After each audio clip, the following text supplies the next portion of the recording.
Hi, I'm Paul Hopkinson. Now let me show you some clips on my main watercolour video on how to paint a tiger cub. Let's get started.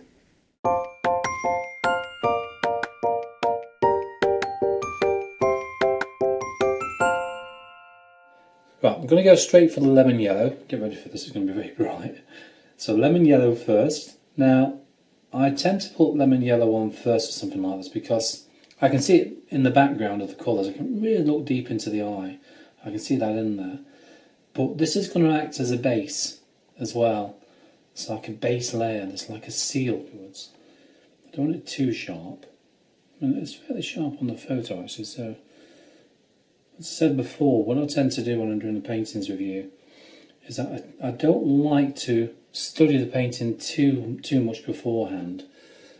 I'll study the photo too much beforehand because I want to try and do it off the cuff, if you know what I mean. I don't want to have it too planned out, because at least that way you'll learn from the way I'm learning through doing the painting, if you know what I mean. So now again, you can really study this photo if you wanted to. You can really go in deep.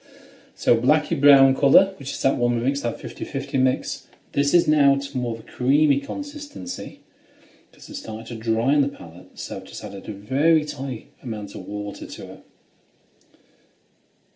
Look at these individual sections that's in there. If you don't get it right, don't worry, so we can paint over the top. It will go lighter. If you try painting over the top of white, it goes quite light and pale if you put a dark colour over it. Because obviously it's going to blend with the white on the paper. And then down the side. And then just a few little ticks here and there. Just a few, and then that's plenty there. I don't want to go too much now. Carefully looking at the shape within there. It's actually quite dark in there, isn't it? So just trying to think about this area here. It's quite dark along the top. This needs to be darkened down around there now because it's far too high, that highlight. And then down. Right, so it's nice and dry. See what I've gone and done? I've made up a thicker mix of the same colour. So Scarlet Lake and the Cadmium Orange, okay, so it's a little bit thicker. So now, before we had it to like a milky, watery, milky consistency, this is nearly, what kind of milky con creamy. You know, it still runs down the side of the palette, so it's not thick, but it's getting there. Now, I'm looking at this actually, and this actually curls up a little bit higher. So I'm going to bring up this line a little bit higher than it is. Bit of curve there. Just looking backward and forward at the photo. So you're going to outline it all first of all, just so you know where things are, and then we'll fill in the gaps. We can add detail around these gaps later on, but for now, I just want to kind of get it defined, work out where things go. That hooks around like that. Blend that out to the white of the paper again. Clean water, away from the area, and tickle that in, just so it's not too strong if it dries. Quite light, and I'll put a little bit in there now. So that gives you some ideas. Now I need to do this all the way around the body now, looking for those areas that require that colour. So look carefully at your photograph. Look at these little sections around the eye where you need to add this colour in.